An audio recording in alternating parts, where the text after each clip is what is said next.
ربیع الاول کا وہ مہینہ ہے اس مہینے میں ہم سب کے آقا و مولا جناب محمد رسول اللہ صلی اللہ علیہ وسلم کی بعثت بھی ہوئی، اور اسی ماہ میں آپ اس دنیا سے تشریف لے گئے۔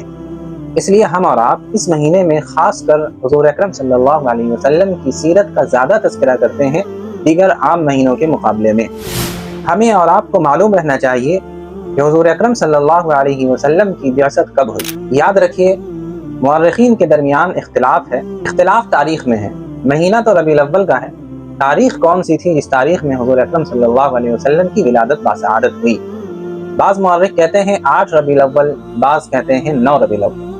571 عیسوی کو جناب نبی کریم صلی اللہ علیہ وسلم کی مکہ المکرمہ میں ولادت باسعادت ہوتی ہے، اور یہ وہ سال تھا جس سال ابرہہ خانہ کعبہ کو منہدم کرنے کے ناپاک ارادے سے آیا تھا۔ اللہ تعالیٰ نے خانہ کعبہ کی حفاظت ابابیل چڑیوں کے ذریعے سے فرمائی تھی، جس کا پورا واقعہ قرآن مجید میں سورہ فیل کے اندر موجود ہے۔ اسی لیے اس سال کو عام الفیل کہا جاتا ہے۔ تو ہمیں اور آپ کو یہ معلوم رہنا چاہیے کہ حضور کی ولادت ماہ ربیع الاول میں 8 یا 9 ربیع الاول کو ہوئی۔ جو لوگ کہتے ہیں 12 ربیع الاول کو ہوئی، یہ مشہور ہے، جو کہ غلط ہے۔ 12 کی کوئی روایت سیرت کی کتابوں میں نہیں ملتی ہے۔ اس لیے جو لوگ 12 ربیع الاول کو جشن مناتے ہیں، چراغاں کرتے ہیں، شور و غل کرتے ہیں اس بات پر کہ حضور کا یوم ولادت ہے، تو اولاً تو وہ یوم ولادت ہے ہی نہیں۔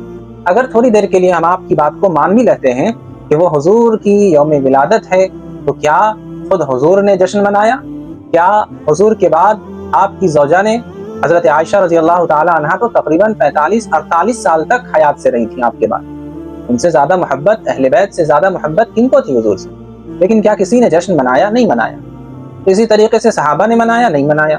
تو جب صحابہ نہیں منائے، ازواج مطہرات نے نہیں منایا، تو پھر ہم اور آپ اگر اس دن کو حضور کے یوم ولادت کی طرف نسبت کر کے جشن مناتے ہیں، چراغاں کرتے ہیں، اللہ ہنگامہ کرتے ہیں، تو یقیناً یہ بدعت کہلائے گا، اور ہر بدعت گمراہی ہے، اور ہر گمراہی کا ٹھکانہ جہنم۔